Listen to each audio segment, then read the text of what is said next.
اعوذ باللہ من الشیطان الرجیم بسم اللہ الرحمن الرحیم الحمد للہ رب العالمین والصلاة والسلام علی سید المرسلین وخاتم النبیین اما بعد۔ صحیح بخاری باب کتاب التفسیر، حدیث نمبر 4895، اردو ترجمہ۔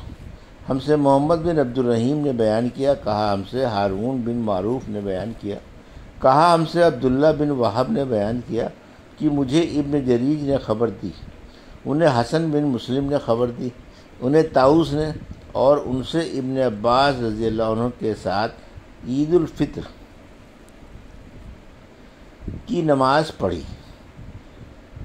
ان سے ابن عباس عنہ کے ساتھ عید الفطر کی نماز پڑھی ہے۔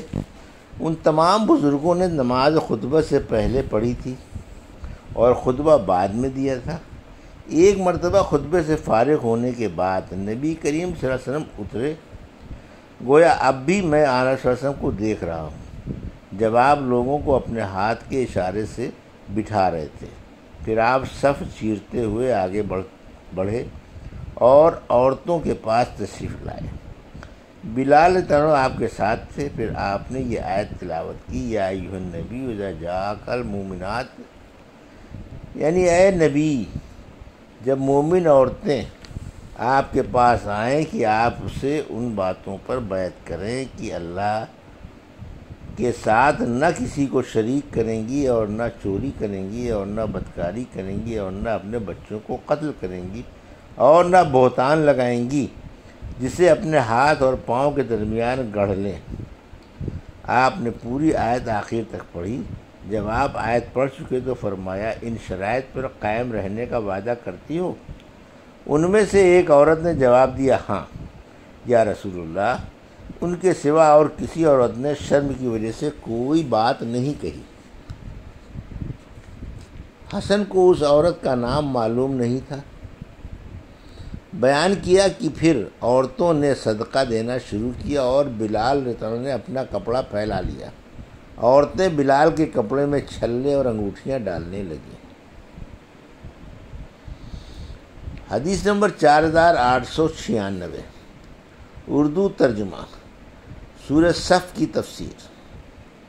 مجاہد نے کہا، من انصاری اللہ کا معنی یہ ہے کہ میرے ساتھ ہو کر کون اللہ کی طرف جاتا ہے، اور حضرت ابن عباس رضی اللہ عنہ نے کہا، موصوص خوب مضبوطی سے ملا ہوا، جڑ ہوا، اور اس نے کہا سیسا ملا کر جڑا ہوا۔ اللہ تعالیٰ کا ارشاد، حضرت عیسیٰ علیہ السلام نے فرمایا کہ میرے بعد ایک رسول آئے گا جس کا نام احمد ہوگا۔ ہم سے ابو الیمان نے بیان کیا کہ ہم کو شعیب نے خبر دی، اور ان سے زہری نے بیان کیا، کہا ہم کو محمد بن جبیر بن معتم نے خبر دی، اور ان سے ان کے والد جبیر بن معتم نے بیان کیا کہ میں نے رسول اللہ صلی اللہ علیہ وسلم سے سنا، آپ فرما رہے تھے کہ میرے کئی نام ہیں، میں محمد ہوں، میں احمد ہوں، میں ماہی ہوں، کہ جس کے ذریعے اللہ تعالیٰ کفر کو مٹا دے گا، اور میں حاضر ہوں کہ اللہ تعالیٰ سب کو حشر میں میرے بعد جمع کرے گا، اور میں عاقب ہوں۔ حدیث نمبر 4897، اردو ترجمہ۔ سورہ جمعہ کی تفسیر۔ اللہ تعالیٰ کا ارشاد، اور دوسروں کے لیے بھی ان میں سے آپ کو بھیجا جو ابھی ان میں شامل نہیں ہوئے ہیں۔ حضرت عمر رضی اللہ عنہ نے فَامْضُوا إِلَى ذِكْرِ اللَّهِ پڑھا ہے، یعنی اللہ تعالیٰ کی یاد کی طرف چلو۔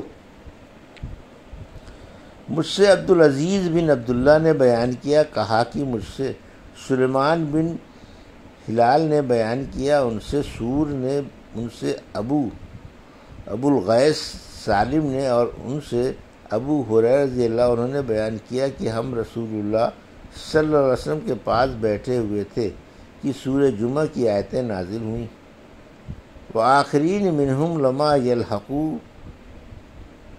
بہم الآیہ، اور دوسروں کے لیے بھی جو ابھی ان میں شامل نہیں ہوئے ہیں۔ آن صلی اللہ علیہ وسلم ہادی اور معلم ہیں۔ بیان کیا، میں نے عرض کی یا رسول اللہ یہ دوسرے کون لوگ ہیں؟ آن صلی اللہ علیہ وسلم نے کوئی جواب نہیں دیا۔ آخر یہی سوال 3 مرتبہ کیا۔ مجلس میں سلمان فارسی رضی بھی موجود تھے۔ آن صلی اللہ علیہ وسلم نے ان پر ہاتھ رکھ کر فرمایا اگر ایمان سریہ پر بھی ہوگا تب بھی ان لوگوں یعنی فارس لوگوں میں سے اس تک پہنچ جائیں گے، یا یوں فرمایا کہ ایک آدمی ان لوگوں میں سے اس تک پہنچ جائے گا۔ حدیث نمبر 4898 اردو ترجمہ۔ ہم سے عبداللہ بن عبد الوہاب نے بیان کیا، کہا ہم سے عہد عبدالعزیز نے بیان کیا، انہیں سور نے، اور ان سے ابو غیث نے، انہیں حضرت ابو ہریرہ رضی اللہ عنہ نے، اور انہیں نبی کریم صلی اللہ علیہ وسلم نے کہ ان کی قوم کے کچھ لوگ اسے پالیں گے۔ حدیث نمبر 4899 اردو ترجمہ۔ اللہ تعالیٰ کا ارشاد ہے اور جب کبھی انہوں نے اموال تجارت دیکھا، آخر تک۔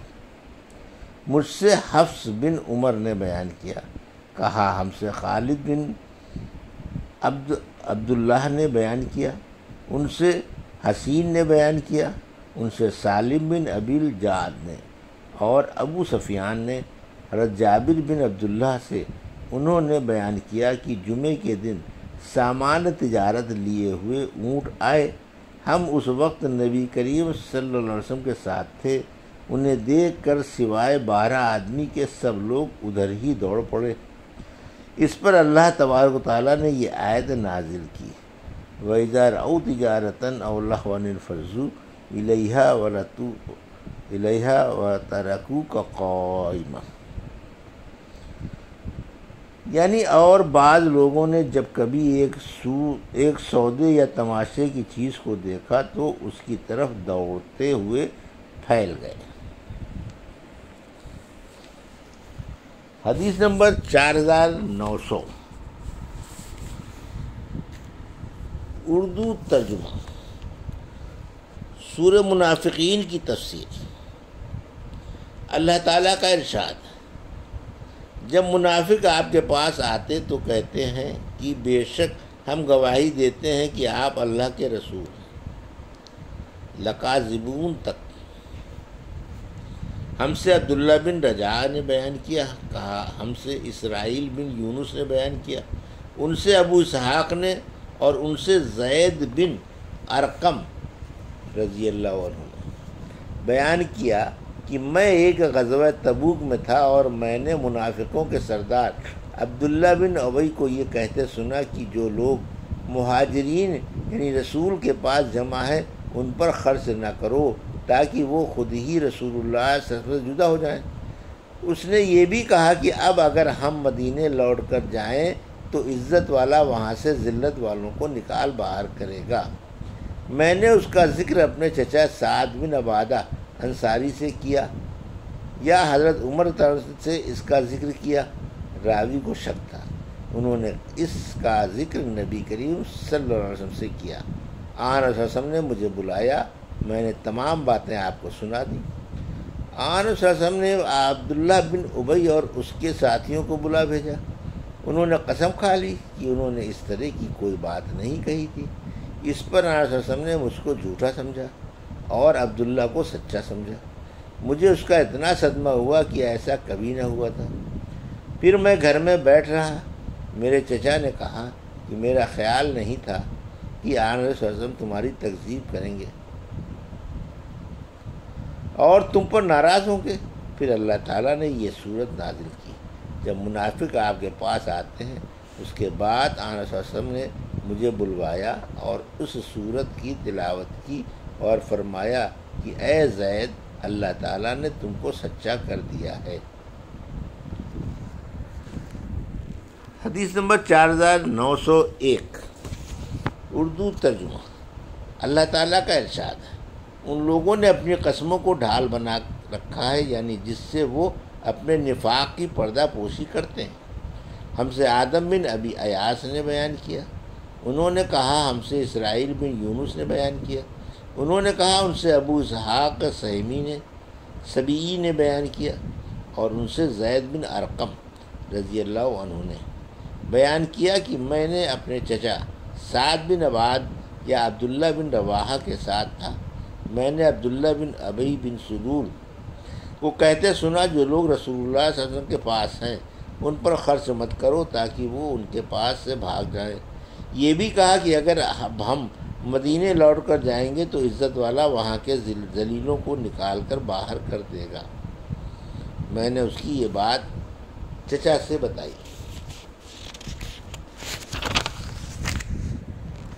اور انہوں نے رسول اللہ صلی اللہ علیہ وسلم سے اس کا ذکر کیا۔ آن صلی اللہ علیہ وسلم نے عبداللہ بن ابی اور اس کے ساتھیوں کو بلوایا۔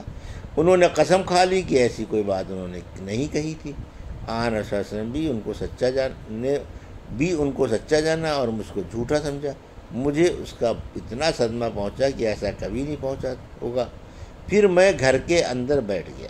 پھر اللہ تعالیٰ نے یہ سورت نازل کی، اذا جاءک المنافقون قالوا ان اشہد انک لرسول اللہ الی قولہ لا تنفقوا علی من عند رسول اللہ، اور آیت لیخرجن۔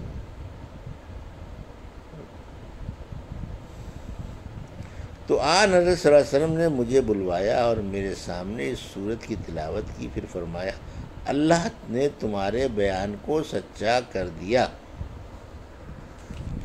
یہ تھی صحیح بخاری باب کتاب التفسیر کی حدیث نمبر 4895 سے 4901 کا اردو ترجمہ جو ابھی آپ نے سماعت فرمایا۔ اللہ سے دعا ہے کہ اللہ میں حدیثوں کی صحیح سمجھ عطا فرما اور ان پر عمل کرنے کی توفیق عطا فرما، آمین یا رب العالمین۔